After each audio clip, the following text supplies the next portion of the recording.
This is Tyrese Halliburton, and you're listening to Setting the Pace.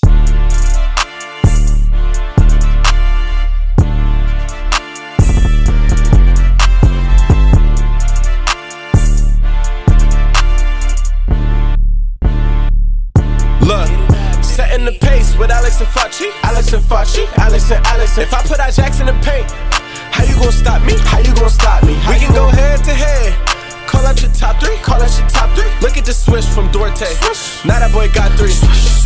We got Halliburton running point. This is the Benedict for the shot.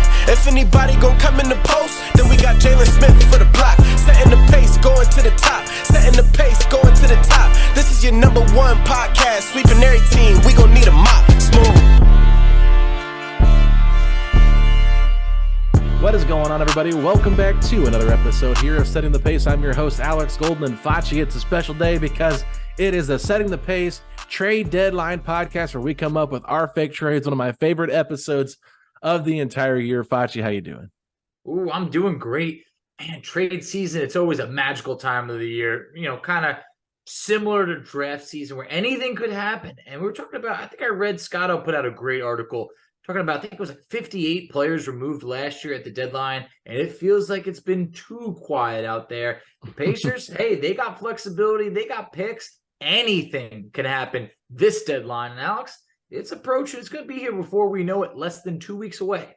Yeah, absolutely. And so you guys are right. The Miles Turner extension that happened over the weekend did put a bit of a wrinkle into probably some of our trade ideas, and not even just if we were thinking about trading Miles, but the fact that it took up a lot of our cap space now, because you have to realize with everything that's happened, the Pacers have $10.7 million in cap space remaining now after all this is done. Now, technically, I still believe they have a Lance Stevenson cap hold on the books per Tony East, but that is obviously going to be removed. Obviously, they don't care that much about it, so they will have $10.7 million in cap space. So that does change things, because before that, you had about 25, 27, something like that. So this does make it a little bit more difficult to take on some lopsided trades, but I think there's still a possibility here, Facci, that, we can find some pretty good deals with the cap space or without it. Yeah, only the San Antonio Spurs have more cap space for this season than the Indiana Pacers. So even after that Turner extension, which was a brilliant move by the front office, we still have the ability to come out on top on some of these deals. So I'm excited to get into it. Who's going first? I'll let you. Do you want to go first? Or me to go first? I'll go first. All okay. Right. So we're going to, and just so everyone who's listening works their way, understands, we're going to work our way up from, not to say the worst trade, but maybe the least sexiest trade, and we'll work our way up. So okay. My first trade, it's a trade involving the Utah Jazz and the Indiana Pacers. We heard this man is available. We have kicked his name around from time to time recently. It's Jared Vanderbilt. So in this trade, it's going to be Jared Vanderbilt going to the Pacers for the Cleveland Cavaliers first-round pick. Now, the recent article that came out today from Michael Scotto is basically saying that around the league, the value or asking price for Vanderbilt appears to be a first-round pick. Look, good player. Real solid defensive upgrade from what we have at the 4. This is a guy who's averaging about 9 points and 8 rebounds on about 55% shooting, but not worthy of the Pacers' first-round pick. He's also under contract at $4.6 million next year. What are your thoughts for the Cleveland Cavaliers' first-round pick for Jared Vanderbilt? Yeah, my only question is, do the Jazz want more than just that first-round pick? That's the only thing, because I know that's what the article said, and I'm not going to go against you there. I just wonder, do they value, Jared Vanderbilt more than, like the 24th pick in the draft, something like that? Yeah, and it's a good question. That's why I didn't start with the Boston Celtics pick, because I did feel like the value wasn't quite there for the Jazz, who already have a bunch of picks coming into them from the Nets and the Timberwolves, so on. So if the Pacers needed to throw in, maybe a second-round pick here or there, not the Houston second-round pick. Okay, that's what I was going to ask you next. I'd be all right. Yeah, hey, great minds think alike. We've been doing this for quite some time. So that's where I'm at, but I'm not looking to throw in a young player in addition to that first-round pick. Well, that was my question, because I'm just thinking, well, what if the Rockets pick was involved? Would you do the Rockets pick and the Celtics pick instead of the Cavs pick? Because, that Cavs pick is like 6 spots, closer to the middle of the draft, where The Celtics pick's probably going to be right there at 30, and then the Rockets is like 31. So I don't know if Dealer Danny is going to do that deal just because Danny Ainge is like the devil to deal with, but He really is. I don't like doing anything like that because I feel like he always tries to get the upper hand. But I think the Pacers are smart enough to know not to overpay for him. But It is. what if O'Shea Brissett was involved in the trade plus pick 24, like the Cavs So pick? that is the one player I also toyed around because look, initial thought, what about Goga? Look, I don't think they're that interested in Goga after the way that Walker Kessler's played this year. Goga set to hit free agency.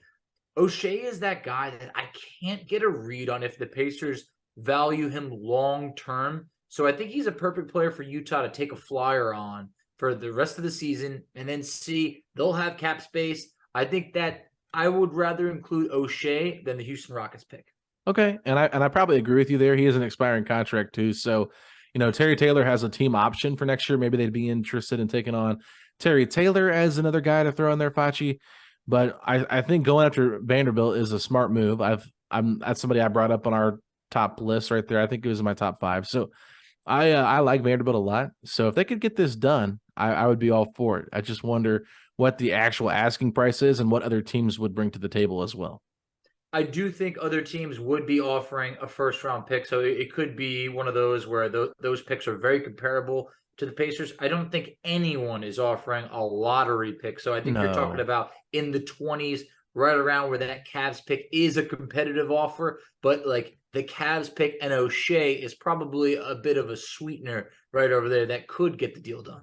Yeah, I don't hate that idea at all. So not a bad first trade, Facci. Mine's a little bit more boring, so I'll just quickly go through it. And this is a trade between the Indiana Pacers and the San Antonio Spurs. A name you mentioned just a few minutes ago, Goga Bitadze, going to the San Antonio Spurs for a 2024 Lakers second-round pick. My big thought process on this, look, the Spurs have a ton of cap space. They can easily take in Goga's contract without giving anything back of contract worthy to the Pacers, so they don't have to really give up on any young players to get him. The Pacers get a second round pick just to kind of, let Goga have a chance to have a new home. And here's the thing, we've been hearing all season long, Jakob Poeltl is a name that could be on the move. This would provide a huge opportunity for Goga to get some minutes at the center position for the San Antonio Spurs if they are to move off of Jakob Poeltl. Now, one thing that I think makes some sense is the Spurs could just flat out sign Goga in free agency next year if they wanted to. But I think this also gives them an opportunity for like the final 3 months of the year to get a chance to see how Goga fits into their system. Is Goga somebody that Pop likes, or is Goga somebody that they don't like? I think giving up a second round pick from the Lakers, I think is protected. I'm not sure exactly what all the protections are on it, but I'm just saying it's not really giving up much to make it happen. And it gives them an opportunity, and the Pacers then free up $4 million for the rest of this season. So if they made that trade first, then that would open up $14 million or maybe even $15 million in cap space to maybe make another lopsided trade if they wanted to. So the Pacers don't really get anything here, but they're finding Goga a new home for a second round pick, which you can always trade those later too. Alex, I'm going to be honest. I'd package Goga for a Gatorade and some beef jerky. So at this point, you're talking about the Lakers' second round pick. I'm in. But also it feels like, I don't know, it just feels like if Pop can't get the most out of Goga, I don't know who could. And to your point, with Jakob Poeltl most likely being on the move, I do think this is a good opportunity for them to test drive Goga a bit before they look to, solidify an actual contract with him. So I think it's something that the Spurs could very well be interested in, and I am definitely interested in. And I think the rest of the Pacer fan base would as well, because we just got to find Goga a new home. It would be a shocker to see him back in a Pacers uniform next season. Yeah, it kind of gives me similar vibes to when the Pacers traded TJ Leaf to the Oklahoma City Thunder. I believe they had to give up a second round pick to get off of TJ Leaf, though. So you're not really doing that. I don't think Goga's nearly as bad as TJ Leaf is, but it also kind of gives me some Jalen Smith vibes from last year, where you're not getting a veteran guy back like a Torrey Craig, like the Suns did in this trade. But, Jalen Smith was a guy that was out of the rotation. The Suns didn't really value him at all, and they were ready to move on. They obviously didn't pick up his qualifying offer, so he was going to be a free agent, and they could, like the Pacers only had so much money to be able to bring him back. So it was smart for them to move him. I think with the reporting out there that Goga is looking for a new home, or the Pacers are, wanting to find a new home for Goga. I just think that Goga screams San Antonio Spurs to me. A foreign, international center is what Popovich has always been able to find. He's been able to find the most out of those guys. So, it's a good opportunity for Goga, I think, to get some minutes here on a bad team, and maybe Popovich can get the best out of it. I could really see Goga putting up some meaningless stats in San Antonio for the second half of the season. Enough for people to say, whoa, maybe Indiana overlooked this. It's like, no, we didn't. But look, if he can be happy elsewhere, then that makes me happy. So sign me up for your deal. For my next deal, it's a name that we've tossed around. Seems to be one of the hotter names amongst Pacer fans right now who's available. It's Obi Toppin. And it's a deal involving the Knicks. So the Pacers in this deal for Obi Toppin are going to be sending Chris Duarte and the Cleveland Cavaliers first-round pick. So hear me out over here. Duarte, I think, can crack the Knicks rotation right away. Fits what they want to do defensively. The Pacers make a move to hopefully figure out their power forward spot long-term. The Cavs first-round pick, it's one of the 3 picks that we have. I just don't know who you could really tempt with that Celtics pick if you're looking to get a lottery type talent like Obi Toppin. And I also feel like we avoid that logjam at the 2-guard spot. I really feel like Duarte's value has come up the last few weeks, when I don't know if you could have necessarily done this trade maybe about 3 weeks ago, but now it feels like you could. Is it an overpay, or is it just right? So it's Chris Duarte, a 2023 Cavs pick for Obi Toppin. Yes. Depends on how much you believe in Obi Toppin.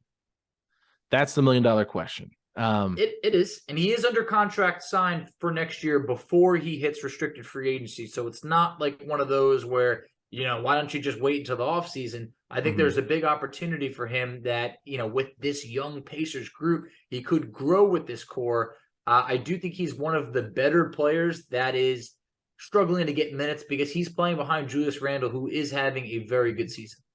Do you have to give the pick up to get the trade done? I think you do, because the Knicks are stockpiling assets. I think that they regret not having a better offer for Donovan Mitchell, so I do think they want that first-round pick, but I don't think you could just get Obi for a first-round pick. I think they're also going to want someone that can help them win now, and Duarte feels like someone that could help them win now. I don't think you could get away with O'Shea Brissett in this deal, and I really, to be honest, debated Aaron Nesmith instead. Instead of Duarte? Yes. Okay.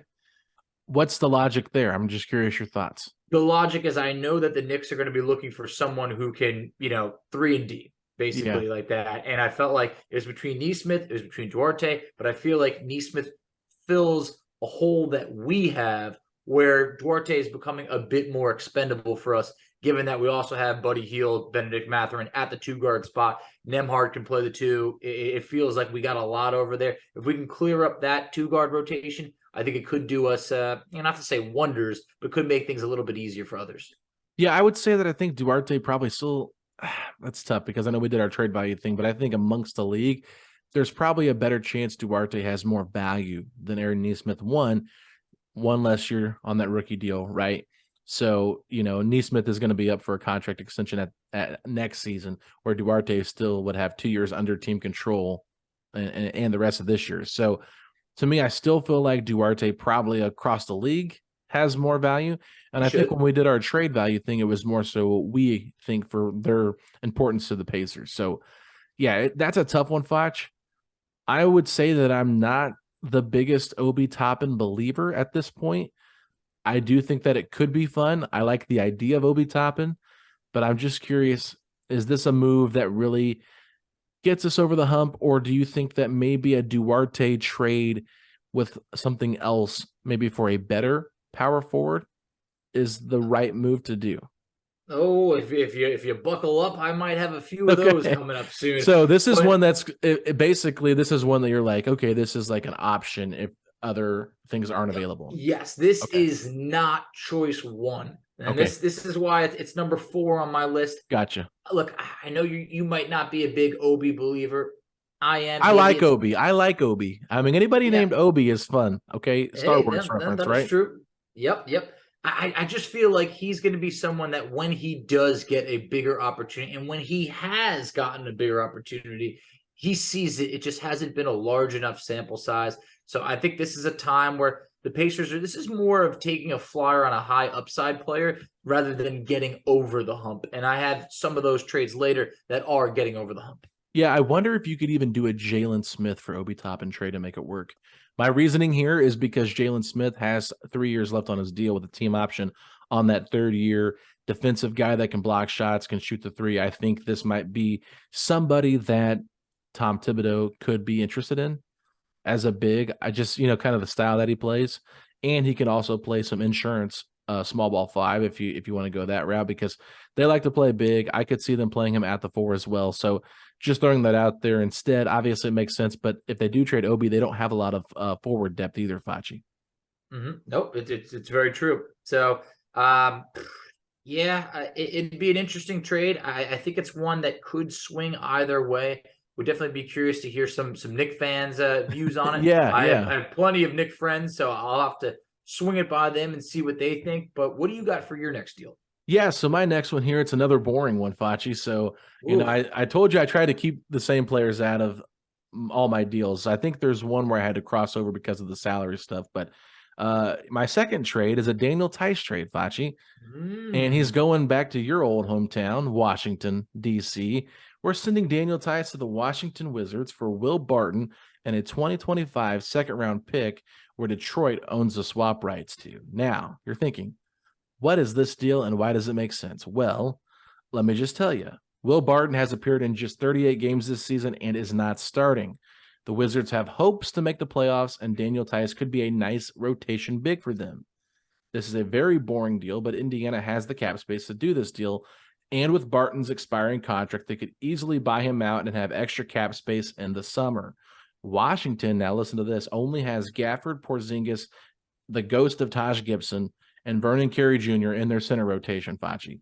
So this is a team that's trying to make the playoffs. They're trying to be a play-in team. Daniel Theis, he's getting healthy. He should be making or could be making his debut the week that they play the Lakers and the Kings. Whenever you're listening to this, that would be the first week of February. So not like Daniel Theis is a guy that's going to really move the needle, but Will Barton is a buyout candidate for the Wizards. If they could get some front court depth to maybe add to their rotation, I think that they might be interested in it. They could look to move Barton as well and include him in another deal just because he isn't expiring. Maybe that does entice him a little bit more to do something a little bit more splashier, but I still think that they're the Wizards and they're going to make dumb trades, but they do all the time. Always. And they want to be competitive. And I think Daniel Theis could help them be competitive with their front court rotation. So that's why I like this deal.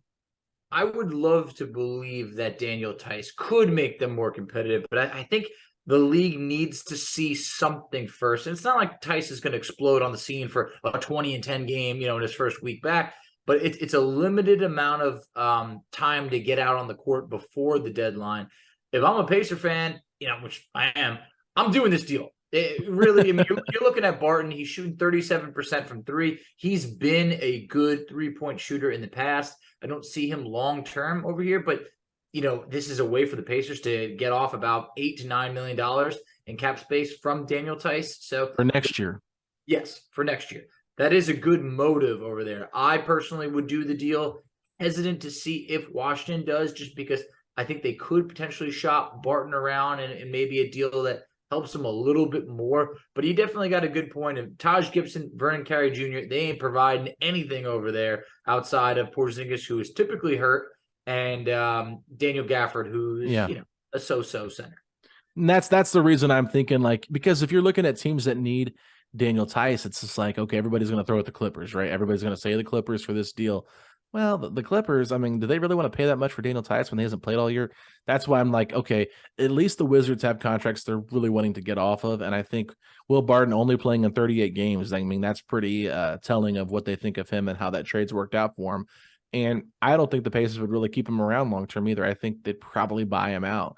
They very well could. You know what I mean? So that's kind of what they did with Tristan Thompson last year. They bought him out as well, let him go to Chicago. I think they could do the same thing here, give him a chance to go to a playoff team and, take care of him, find Daniel Theis a chance to find him a home where he can has a chance to play in the playoffs or the play-in game and you save yourself some cap space, get a second round pick that's not going to be great, but it's, 2025.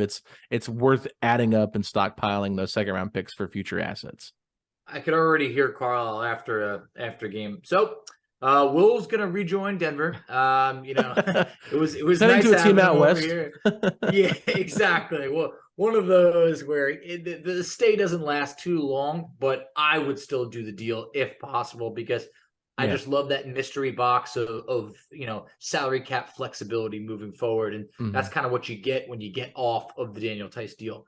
Yeah. Now, my next deal, Number I ain't 3. gonna do what you did of saying this one's a little boring because it's not. All right, this one gets a little, a little spicy over there. Let's hear it, baby. It's a trade involving the Minnesota Timberwolves. Oh. Now, in this deal, the Pacers are sending out Jalen Smith and the Boston Celtics first-round pick, and in return, they're getting Jaden McDaniels and a salary throw-in in Nathan Knight.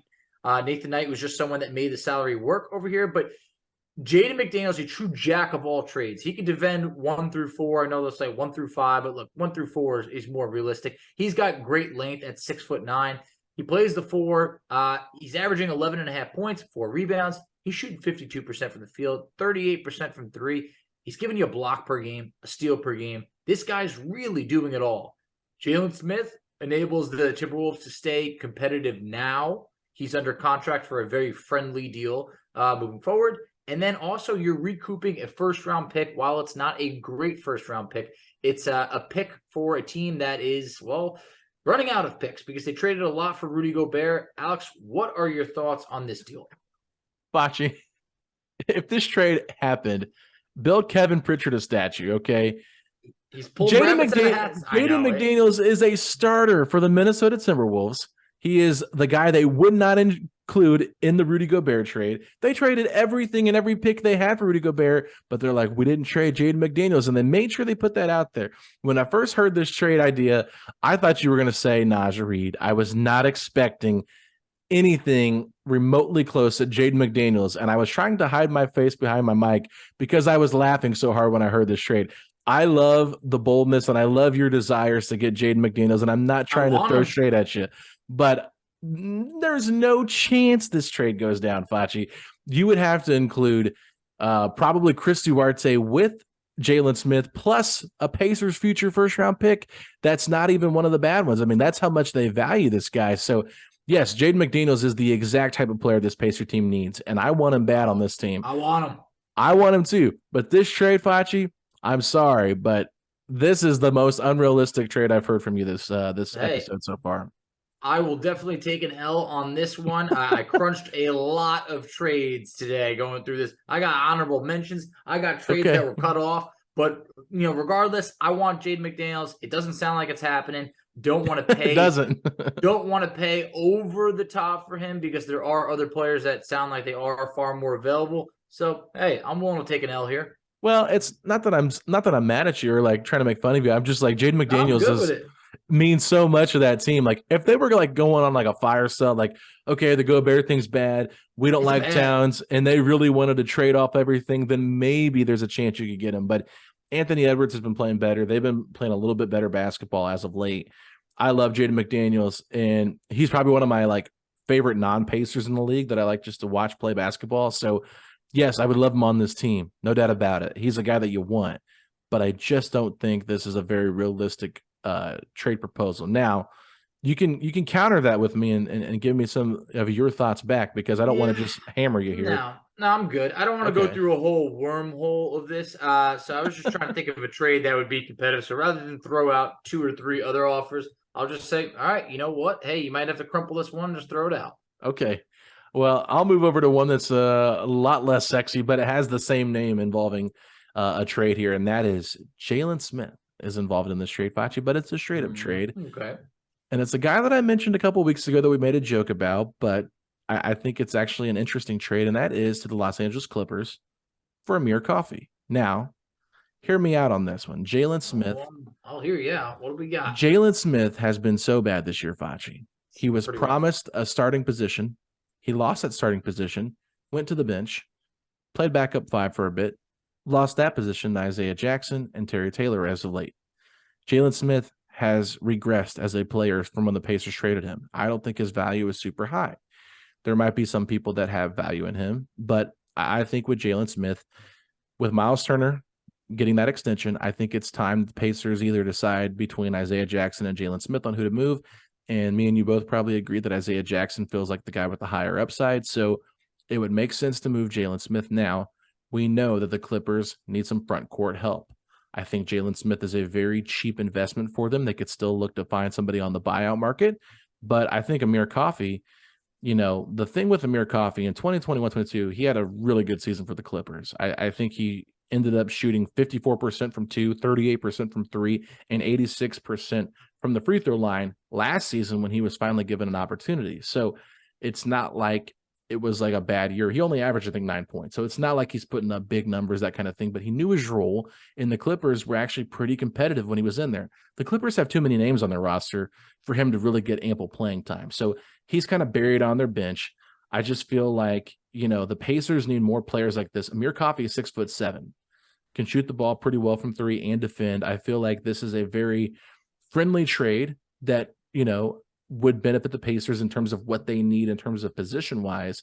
And I think there's an actual chance that you could give Amir Coffey the opportunity to crack the rotation. He ended up starting last year 30 of 69 games as well, Facci. So in 2021, 2022. So I'm a believer in Amir Coffey. I know that you're probably not the biggest believer, but I think as a role player, basically trading away a guy that's not in the rotation now for a guy that could maybe crack your rotation is a very thin on the margins kind of move the Pacers would make.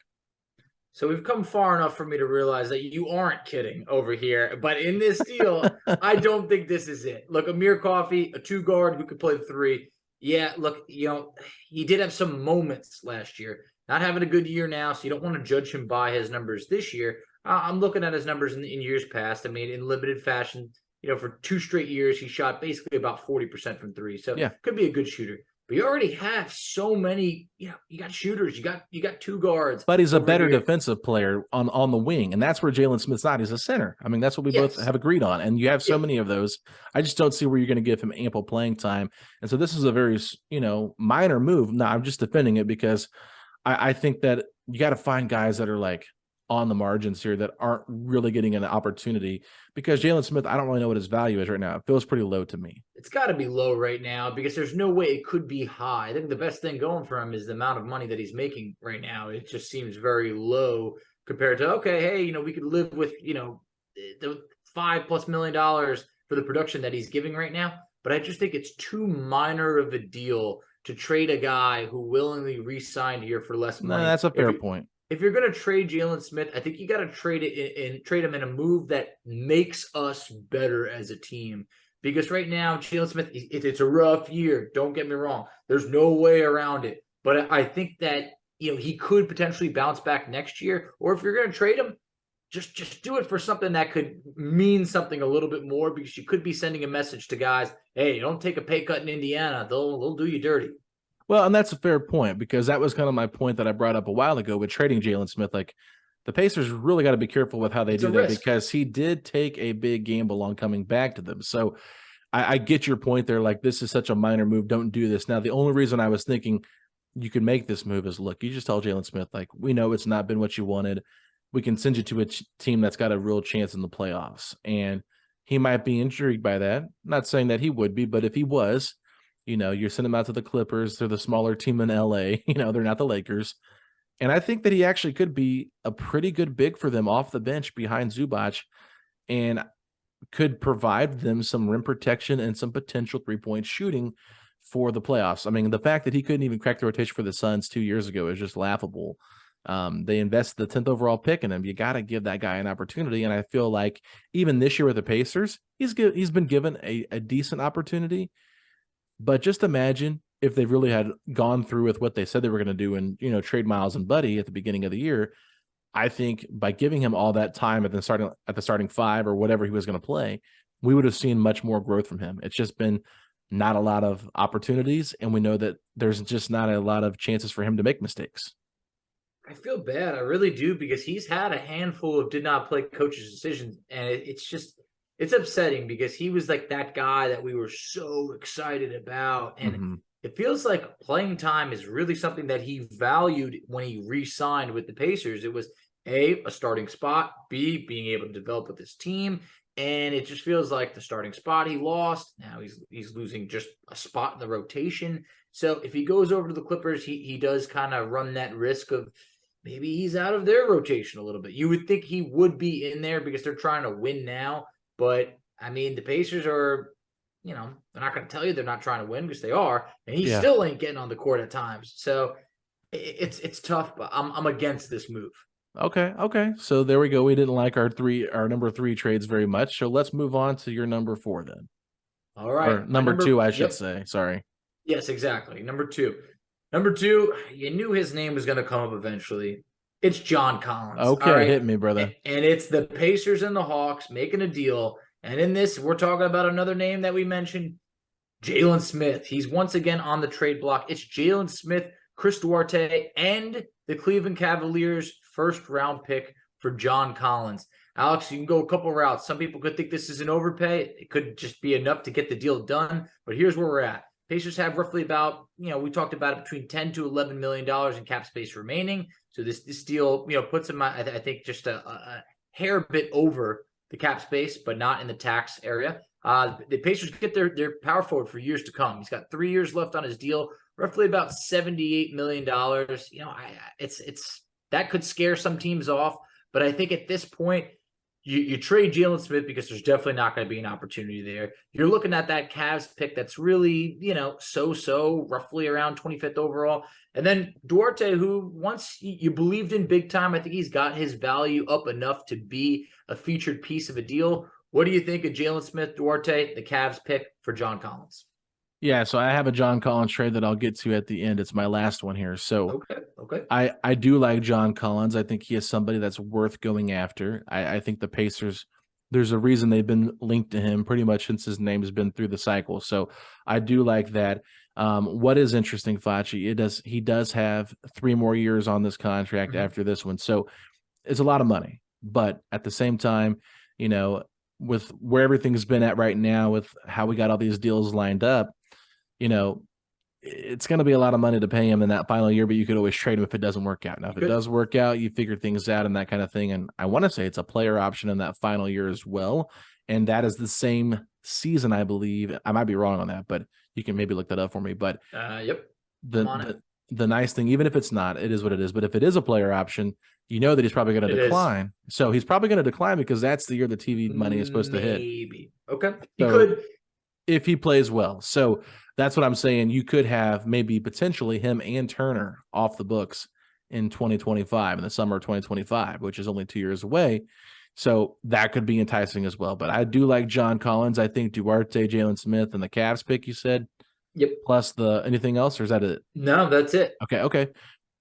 That's pretty fair. I mean, I don't hate it. I think if the Pacers could work this deal out, it would be beneficial to them because they kind of do a 2-for-1, get off some guys on their books, and they don't have to worry about paying Chris Duarte when his rookie extension comes up, and they can open up a roster spot. So I don't actually hate this trade at all. Just curious if the Hawks are looking for more or what, but I think that's pretty fair. I think at this point, John Collins' value is not where it's been in years past. I think the asking price would have been higher last year or even 2 years ago, but now his value has gone down. I think this is a trade that no one's going to say the Pacers robbed the Hawks. I think it's a pretty fair deal. The Hawks get pieces that they can win now, but you also get a first-round pick. I think it's a good trade for both. I'm on board with it, obviously, because I created it, but I would definitely be interested to hear what others think about it. Yeah, for sure. I mean, there's going to be a lot of different variations of John Collins trades, I feel like, because it's been out there a lot. So I'll save mine for last just because it was my big one, and I'll let you talk about that there. But this is my next one, and this one is a little bit interesting, Facci, so I'm really interested to hear your thoughts on this one. All right. This is me digging deep right here on a Saturday morning while I'm at a coffee shop with my wife. So Chris Duarte, Goga Bitadze, and a 2025 second that we got from the Miami Heat to the Orlando Magic for Jonathan Isaac and a lottery-protected first-round pick from the Denver Nuggets that they got in a trade in 2025. Now, let me give you my logic here on why I did this trade. Obviously, we know that the Magic have been rumored to be trading or looking to trade Gary Harris and Terrence Ross, who's on an expiring deal, and RJ Hampton. So they do have some holes in their backcourt. I think that Chris Duarte could be a really nice piece because of his outside shooting and his defense. Now, is he a starter? I don't know. I think that you can maybe make the case that he could fit with that team. But Jonathan Isaac is coming off the bench now. And you have to wonder if he's really going to embrace coming off the bench with this team. The Pacers need front court depth. But the reason I'm making them give us a protected first-round pick from Denver in this trade is because Jonathan Isaac has missed the last 2 years with injury. So the Pacers are taking an injury risk. They're getting rid of Goga because of the salary. They don't really need it. They're giving up a second-round pick. So basically it's Chris Duarte for Jonathan Isaac and a first-round pick. And, you know, you're giving them kind of a caveat here to get off that Jonathan Isaac money. And you're giving them an opportunity to see a guy that's on the second year of a rookie contract to play with him. So when I sent this to somebody, they basically said, I don't think the Pacers do this deal. They said, because Chris Duarte has got more value. So that's why I threw in the first round pick there to kind of sweeten the deal a little bit. So I'm curious your thoughts on this one. This is interesting because I went back and forth whether I was going to include Jonathan Isaac on my list, and I ended up removing him. Okay. But it gets a little bit more interesting because I pulled up his contract while you were talking, and for next season, $7.6 million out of the 17.4 is guaranteed. Okay. The following year, 2024, 2025, nothing's guaranteed. Oh, wow. Non-guaranteed. Very interesting. And that is what kind of sways me to saying that I would be interested in rolling the dice, because you got to remember, Jonathan Isaac, we talked about it, they hadn't played in a while, but back in the bubble, before this man got hurt, he looked like he was doing it all. Mm-hmm. So this is a good opportunity, and he's still really young. He's 25. Yeah. So fits the timeline what the Pacers are looking to do. Duarte, Goga, what is there, a second-round pick in there? Yeah. Have you said 2025, I think? And then you're talking about also getting a first-round pick. Yeah, a 2025 Nuggets pick was it? Yeah, obviously the Nuggets pick's probably going to be pretty bad. It might not, but be it's good, a first round pick. It's another pick. Asset. It's an asset. In this situation, I would do the deal. And you can't look at Isaac's stats now. He just came back about a week ago. He's got to get his feet underneath him. And you know what? Maybe this is kind of a lost season for him. Maybe he regains a little bit about who he was later on.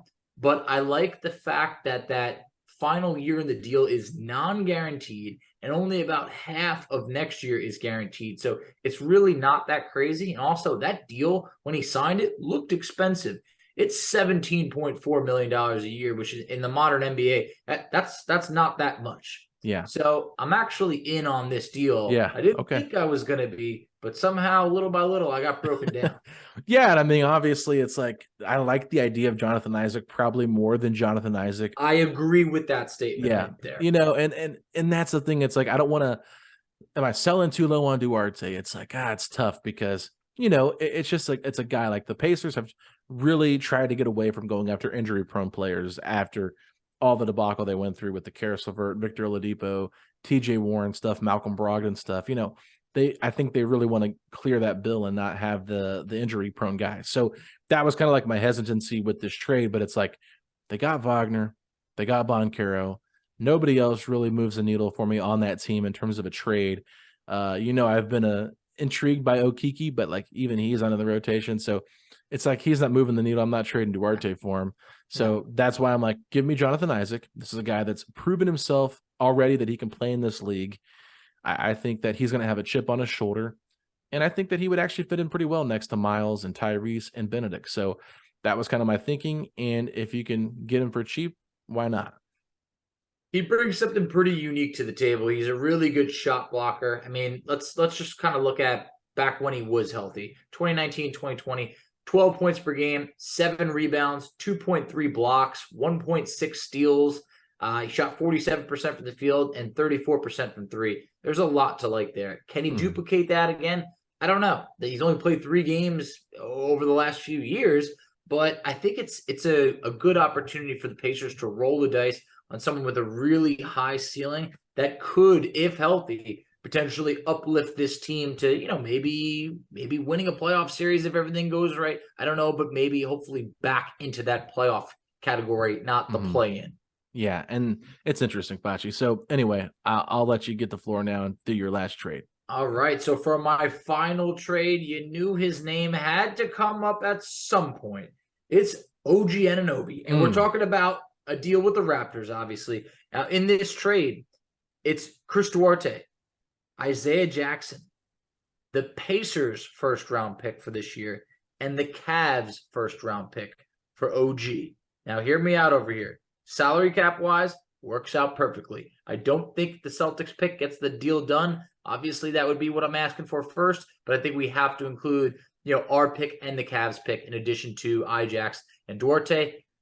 Raptors enable themselves to, go into rebuild mode with two really young players that are definitely in the rotation.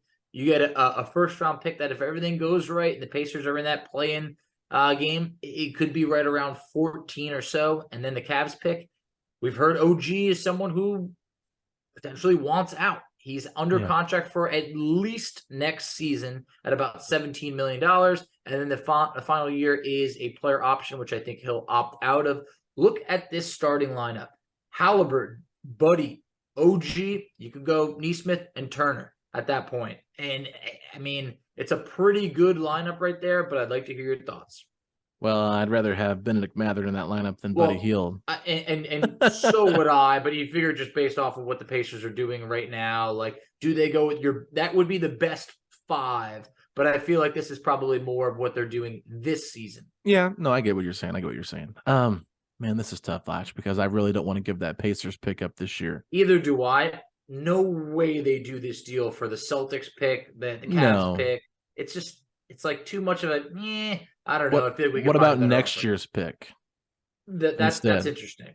You know what I'm saying? Like, yeah, no, I do. Do the Cavs pick and then do the 2024, like top 1 protected or something like that, or top 3.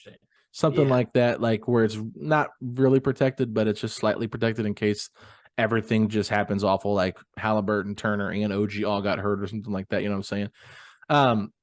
The only thing, like you said, with him being an expiring in 2024, it does feel like it's a lot to give up already on your 2 guys you drafted last year, which they're not really seeing much of the rotation. I mean, Duarte's been starting the last couple of games. He's been playing better, but that's really just to get a stock up. There's no doubt about that. We know what they're doing. We're not stupid. The Pacers don't have long-term plans for Duarte, in my opinion. I mean, maybe I am stupid and they do, but I just think that all of a sudden he's starting now, and we've heard his name really surfaced around all the trade rumor stuff, and that he's very available. So I will just say I think that it's more likely he's gone than he's kept. But, I'm not worried about him.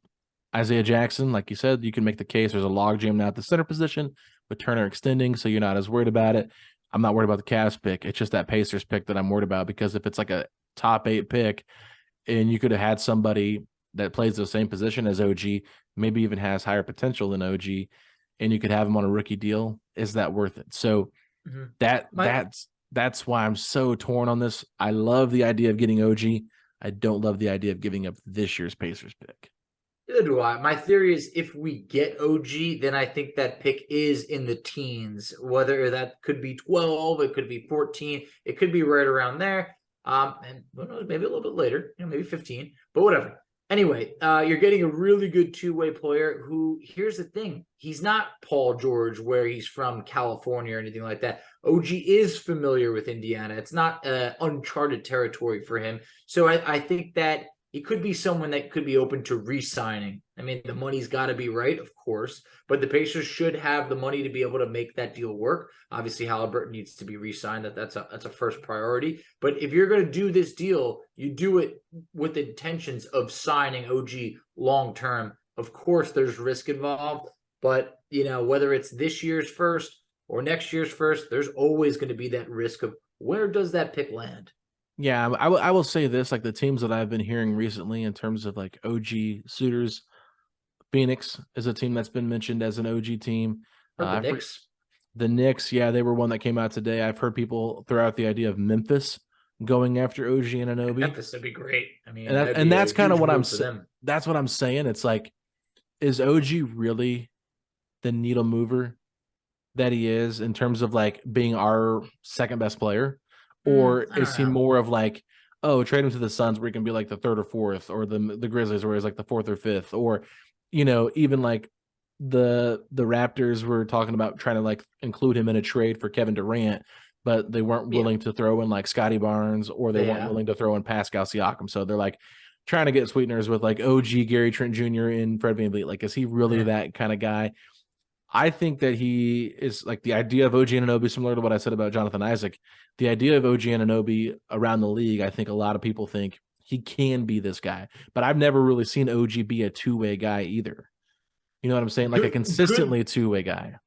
Good two-way guy, not a number 2 on a contending team. Right. So you're looking at like a really good third option. So basically, and I know that sounds crazy to say, but I'm talking about it from a standpoint of you got Tyrese Halliburton, you got Benedict Mathurin, then there's OG, and then obviously you got Turner. So you're talking about 4 real good players right there, with the ability to, maybe make something happen in the offseason. You start to get a little bit more capped at that point, but that is a good team that I don't necessarily think can get out of the East, but you're very competitive on any given night, could beat anyone. Right. No, it's tough because I really want OG on the Pacers. Like, that's the thing. Woo. That's the thing. I really want him on here too. I'd be super excited. If they did the trade, I'd be all in. That's kind of the thing. Like, if they made it and they pulled the trigger, I'd say, okay, they believe in this team enough to go for it. So I would say, Facci, I'm like on the fence with it. I really like it. I really like the idea of getting him. It's just, I don't know. Maybe some people would say that it's not enough picks. So maybe I'm overthinking it. I just wonder, if he doesn't commit to us long term, of course, that's my biggest fear. I mean, that's the risk you have to take. And that's why I'm not a big risk taker. I've never been a big risk taker. So that's why I'm a little bit nervous with this one. But like you said, if the risk pays off, my, what a reward it could be. So you don't got to twist my arm too much. I think I would probably go crazy on this podcast on a recap of this trade. Oh, so would I. So I'd be telling you just how jacked up I am and everything of the sort, man. I really would. Right over there. Right over there. And I'm starting to twist that arm a bit, Alex. This is the definition of pushing the chips in. Is this a Kevin Durant? No, but do we really stand a chance to get those type of MVP type players? I don't think we do, unless you're going to offer up a Benedict Mathurin or Tyrese Halliburton, which we absolutely cannot do. Mm-hmm. So this is the type of trade I think we can pull off by trading pieces, not core pieces, but pieces that we could live without, but could also be appealing to a team like Toronto entering a rebuild. So I don't think this is the deal that gets us to an NBA Finals, but I think it's a deal that makes us a competitive team night in, night out, with the chance that, hey, you know what? If things go right, maybe anything can happen. Yeah, I mean, and there's part of me that's thinking, does Toronto even take this deal? Could they get better options out there? And they could, especially if they're going into a rebuild. Like, I think Isaiah Jackson is definitely a player that the Raptors would be interested in. Chris Duarte, don't know if he really screams Raptors level player, but he's still on a rookie deal, so losing Gary Trent, might lose VanVleet, so you got an opening. Yeah, it's good insurance there for that. And if they go into rebuild mode, I think that does kind of help you maybe make this trade happen. So yeah, I mean, I'm talking myself into it the more and more I talk about it. So I'm in, Facci. Why not? Got him. Why not? So. It's not that I don't want him. It's just I want him to re-sign here, and that's my biggest fear. Too. But my last one here, which I already kind of teased a little bit, it is a John Collins trade, and it's kind of funny because I don't know if you saw it today or not. I think it was Dan Favale from Bleacher Report put out a huge article talking about like different trade ideas and stuff like that, and these two names were brought up as players the Pacers could get. I will say I made this before Dan's thing came out. I made it on Saturday, so. I did just have Dan on the podcast. We did not talk about this off air either. So it's kind of funny that we had the same names coming to the Pacers, but John Collins, Justin Holiday coming to the Indiana Pacers. Okay, Facci. Going out to the Atlanta Hawks, you've got Jalen Smith. You've got the Cavs pick. You've got that Houston Rockets second round pick. And you've also got Buddy Hield. Now, this is where it does get interesting because like you said earlier, the Hawks want to win now. I think Buddy can help them win now. Now, he's probably going to have to come off the bench and be a six-man type of guy for him because you can't start him with Murray, Trae Young, that'd be terrible defensively. Now, Yeah.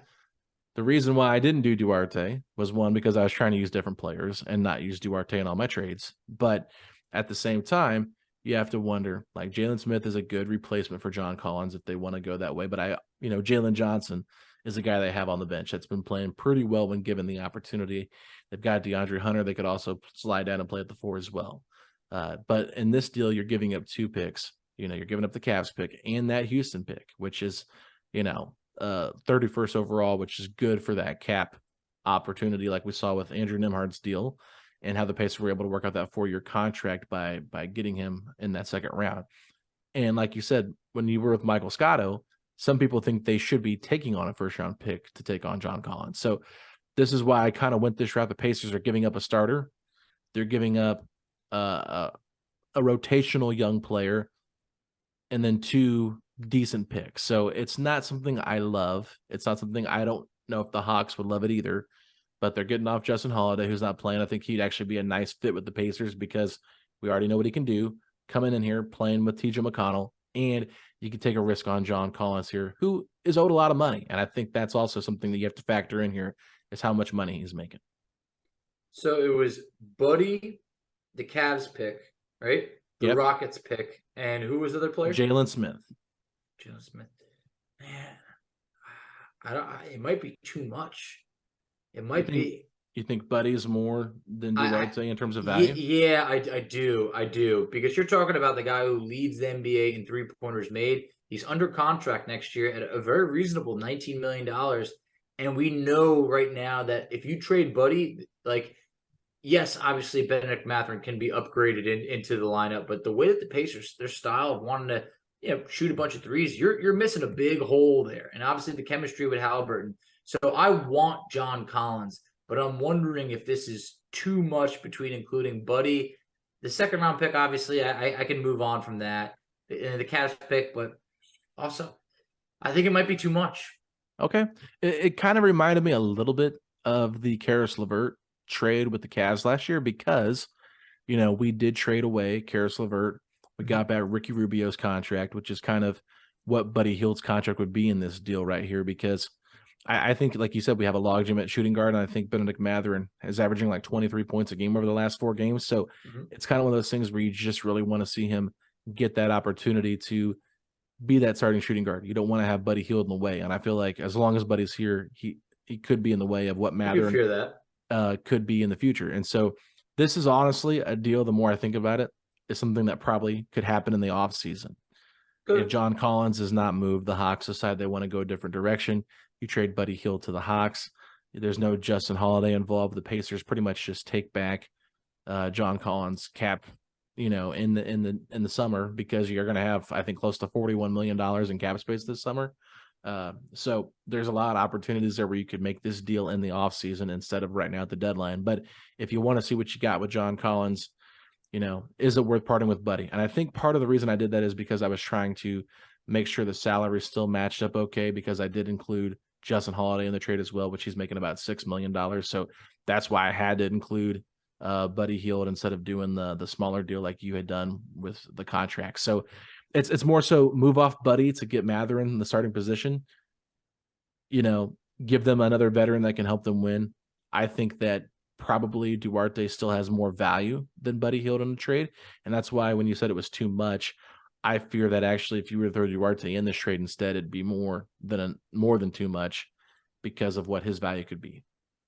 Now, do you think you could do this trade without the Cleveland first-round pick if it was Buddy, Jalen Smith, and the Rockets pick?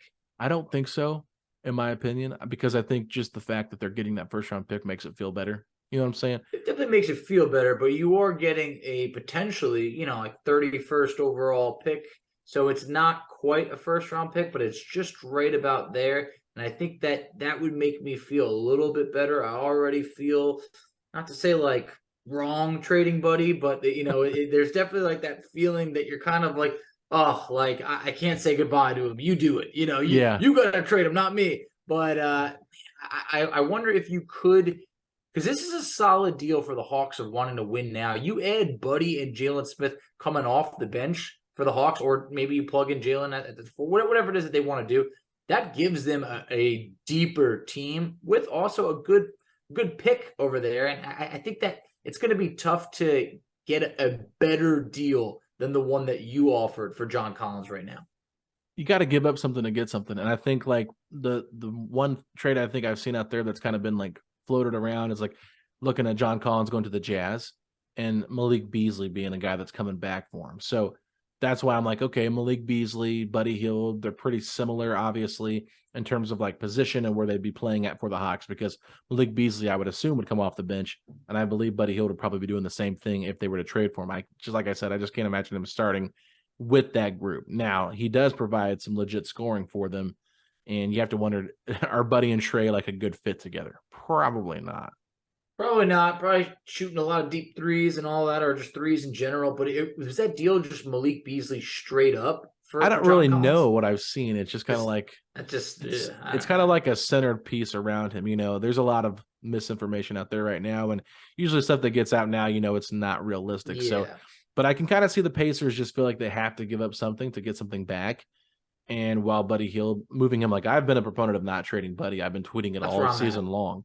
You know, don't trade Buddy. He means too much of this team. So honestly, the main reason why I did it is like, okay, you got Miles, you got Matherin, you got Halliburton. Who's the next big piece that you want to go out and get? So yeah.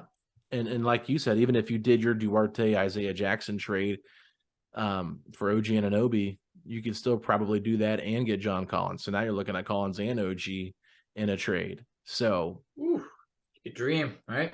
That's all I'm saying. All I'm saying, it gives you more options to just continue to add. It would be an intriguing deal. I'm sure I could sell myself on if we get John Collins anyway. But if there's a way to hold on a Buddy and still get him, yeah, then I'd be a big fan of that. So, Alex, those are our 5 deals. I did have 1 or 2 honorable mentions. Did we want to run through those briefly? You tell me. Yeah, go ahead and hit me with your honorable mention. I have another one that I want to bring up for honorable mentions as well. So I got to find it, though, because I sent it to somebody a couple of days ago, and it's been buried in my text messages. So go ahead and give me yours, and I'll find mine. All right, I got 2 of them. One is a deal that you mentioned. It feels like the deal that just makes too much sense. It's a trade involving the Pacers and the Clippers. It's Daniel Theis going to the Clippers. He fits right into their trade exception, which is set to expire before the end of the year. And the Pacers get a 2024 second-round pick, and they take the flyer on Moses Brown. 7'2" center, still just 23 years old, showed flashes a few years ago. More of a classic, just, hey, you know what? It's better than nothing, more of a project. What are your thoughts on that one? Yeah, I don't hate it. I think it's interesting. I like Moses Brown. I mean, he's a big guy, so he's very big. How tall is he? 7'2". Okay, yeah, I'd say he's a pretty big guy. I remember watching us play against him before. Don't love his game, obviously. It's pretty basic, but second round pick, get off Theis's money. I'm for it. I think the reason why I really like it was a couple of years ago when he was with it might have been OKC. I can't remember. He had like 20 rebounds against us. So that sounds about right. No, and that's why I've always believed. Maybe it was because that was like the end of the Bjorkgren era where things were going like really south. But I've always had my eye on him since then. Okay. The other deal that I have is let's see. Okay, so the other deal that I have, and this is an interesting one. This involves the Denver Nuggets. Now, we've heard this man is available. No way. Yeah, it's probably. All right, talk to me about this one. Bones Highland. All right. Why? We have so many guards. I understand. So this is why it's an honorable mention, because I was close to deleting it. It's TJ McConnell, and it's a Boston Celtics first-round pick. Now, it could be too much, but tell me, here's what we got. You're getting rid of $13 million from TJ McConnell. Bones Highland, really good three-point shooter. He's younger. He's under contract for the next 2 seasons before restricted free agency at just $2.2 million. The Nuggets said they're looking to upgrade defensively or get a first-round pick. In this situation, they're getting both. Maybe you could do it at just McConnell, but if you definitely wanted to get the deal done, McConnell and the Celtics first-round pick. What are your thoughts on this? Man, this is tough because I like Bones Highland, but he don't play like him too. Lick a defense. He does not. You're going to get good three-point shooting with him. That's it. Don't think we need it. Like you I said don't think we earlier, need we it got either. too much 3-point shooting anyway. When I brought up the Amir Coffey trade, and that was like your big reason for not liking that, you're like, well, we don't need any 3-point shooters. Like, we got enough of those kind of guys. So why take a flyer on that kind of guy? So, yeah, that's kind of why I'm out on this one. Not that I think Bones Island's probably going to have a better career overall than TJ McConnell, I would assume. A lot of Good. people have praised Bones Highland for what he's done. And like, I haven't even looked at his numbers this year, to be honest with you. The fact that they're willing to get off of him in Denver makes me a little bit skeptical. It surprised me. Yeah. So I don't think I would go towards this one, Facci, even though I'm not worried about the Celtics pick. I just think McConnell means more to this team He does. than Bones Highland would mean to us. So that's why I would say no. And I take no offense to that. That's why it was the seventh deal that I had. Bones Island averaging 12.3 points per game. He gives you 3 assists, and he's shooting, I want to say it's 37%. So 38% from 3. Last year he shot 37%. So you're getting a good 3-point shooter. At point guard, we would be really young. He's only 22 years old. So obviously you got Halliburton, you got Bones Highland, you got Andrew Nembhard as your 3-point guards. But obviously playing time could be a little bit tough. He's basically taking McConnell's minutes. My thought over here is that McConnell's value is maybe at the best that it's going to be right now. And I understand if the Pacers don't want to move on from him, but if you do, Bones is a guy that was just a first-round pick in 2021. So he's a Yeah, the Pacers need to get better defensively, though, too. So that's the only thing. Very true. So Bones Highland's not helping their defense. No, he's not. And I meant to throw this out there. I had it in my notes and I didn't say it, but when I was explaining my Jalen Smith for Amir Coffey trade, I said if you hate this deal, you can swap Daniel Theis for Jalen Smith in this trade because of their trade exception, like you mentioned earlier for the Moses Brown thing. And I said, but you have to wonder if the Clippers would really want to pay that extra tax by taking in somebody like that. But I mean, it does make some sense. Yeah, now it does. Steve Ballmer is like, he don't care. He's as rich as it gets. Yeah. So if someone's gonna pay the tax, it's gonna be Steve. So I do think that Theis to the Clippers, it's a deal that we've honestly talked about like before the season started. But hey, did you have your last deal? Yeah, so this is one that I threw out and I sent it to my good friend Rhett Bauer over working Friend with of the show. Yeah, Good he's man. working with iPacers blog a little bit now. Nice. Instead of doing the 8.9 seconds. But me and him were colleagues there. Did he ever write for us when we did? I don't think so, but he made a bunch of appearances on Set of the Pace. He might have written for us before for Maybe. Pacers Talk.net. I can't remember. But we love Rhett. Rhett's an awesome guy. So I threw this trade out at him. I said, what do you think about this trade? Jalen Smith, the Boston pick, and the Rockets pick, going back to Houston for a Golden State 2024 second-round pick, the contract of Mo Harkless because he's an expiring, and my guy, Tari Eason. Ooh, and I was wondering what you were saving for last because there was a lot of mystery of like, why are we giving up that many picks for what you've mentioned? For Tari, man, I believe in him. He was one of your man crushes of the draft. I really feel like that's a player that if you can get him, man. So you're talking about Jalen Smith, the Rockets pick, and was it the Celtics pick? Rockets and Celtics, yeah. So 30 and 31, basically. If we could do it, I'm definitely in. Yeah. That was a big thing. It's like, honestly, this feels like a draft day trade. And that's what me and Red actually talked about. We're like, this feels more like on draft day. There's somebody there that the Rockets really like. And you can kind of convince him that you want Tari Eason. Because I think Tari Eason's a baller, man. Like, that's a guy I really wanted the Pacers to get back into the lottery for. I think he's better than Jeremy Sohan, who was taken 9th overall from the Spurs. There's a lot of praise right now for what Tari's done with Houston, but they've been such a terrible roster and terrible team. They stink.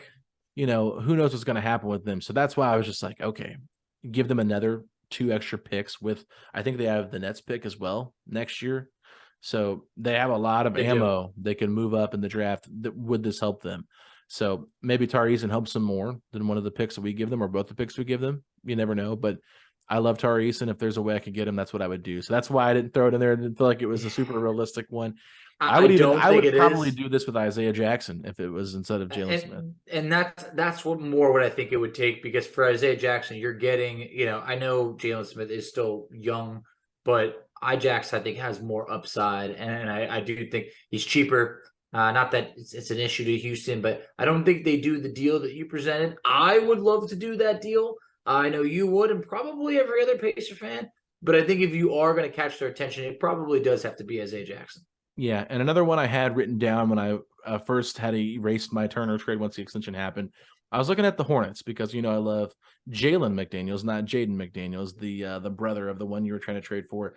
And he's an expiring contract. He's only making about $1.9 million. So Pacers are rumored to have interest in him right now, according to Shams, I believe it was. Or Michael Scotto, I forget who put that one out there. But they could just get him outright in free agency, so they might not want to offer too much. But I had thrown around a trade of like Terry Taylor plus that Rockets pick for McDaniels.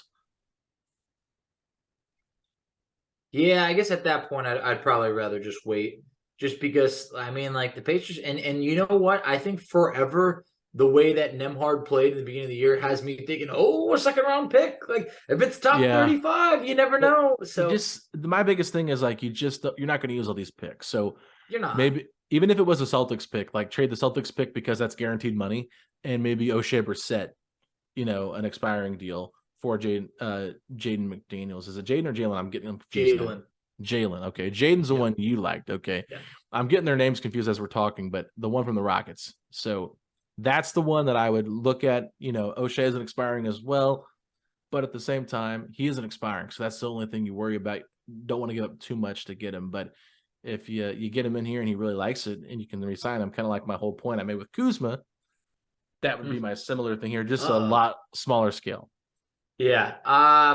Man, I really do think that Jalen is a real solid player that the Pacers should have interest in re-signing if they were to make a move, averaging about 11-5 on 45% shooting from the field. Doesn't tell the full story, though, over steal per game.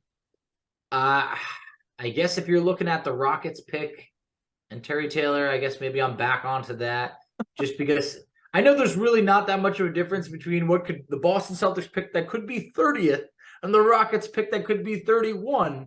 But there's something about first round pick for a guy in free agency. Yeah, no, I get that. That's why I said Rockets pick at first. Yeah. Like, I'm not trying to give up no first round pick for a guy that could be leaving in 3 months. Yeah. I think I rolled the dice and just pursue him in free agency. Yeah. Only reason why is if you feel like you have a chance to make a playoff push this year a little bit and you want to see what he could look like in a playoff series. That's the only thing. Yeah. Now, it would be interesting, but I probably just rolled the dice in free agency. Okay. But if we made the deal, wouldn't hate it. I would just say you better get that man comfortable and get him to re-sign because, we got to make this work long-term now. Yeah. No, I got you, Facci. So that's our annual trade stuff. So it wasn't as juicy as before, but I thought there were still some pretty good trades out there that we threw out and just some conversations to have. So I'm sure people will enjoy that. Of course. Outside of getting laughed off of Zoom for my Jaden McDaniels trade, I thought the rest of them it's okay. Hey, I'll take it when it's due. I think the rest of them were realistic, nothing too crazy. I think a lot of them, what we're kind of looking at is upgrading the 4 position in a lot of deals was kind of, that's the weak spot of the Pacers right now. I think you can see that wings aren't growing on trees. So, that's kind of where the Pacers are at. Not many blockbuster moves, more small upgrades, but you never know, there could be a splash of a John Collins. But overall, I had fun today. I hope you guys enjoy this one. And Alex, we take it on home.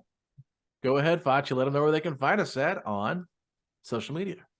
Absolutely. So you can find us on Twitter at SettingThePace3. You can find Alex on Twitter at AlexGoldenNBA. I can be found on Twitter at _FACCI. You can find us on Instagram at Pacers Talk. You can find us on Facebook at Setting the Pace. You can find us on TikTok at Setting the Pace. And Alex, tell them where they can check us out on YouTube. Ladies and gentlemen, go to youtube.com/Setting the Pace, a Pacers podcast. Yes, all of that has to be typed in to find it that way, or you can just type in Setting the Pace YouTube on Google or find our link on Instagram. We have it there, and our link tree also has the link to YouTube as well. So make sure you guys check it out, subscribe, let us know what you think. This video will be up there for you all to check out. So if you're listening to this on the audio and you want to see the video, going to have graphics of the trades and Even the honorable mention ones I might throw together. Don't know if I'm going to have time for that one, but we're going to try to have some stats too from the players as well. So you're not just looking at my ugly mug and Facci's nice beard over there. So with that being said, Facci, if you're glad that Miles Turner was able to come to a contract extension with the Pacers on a very team-friendly deal, and this Pacers team now has a core of Mathurin, Halliburton, and Turner to build around, then hit me with those 3 words. Let's go, Pacers! Setting the pace, going to the top. Setting the pace, going to the top. This is your number 1 podcast. Sweeping every team. We gon' need a mop. Smooth. Baby.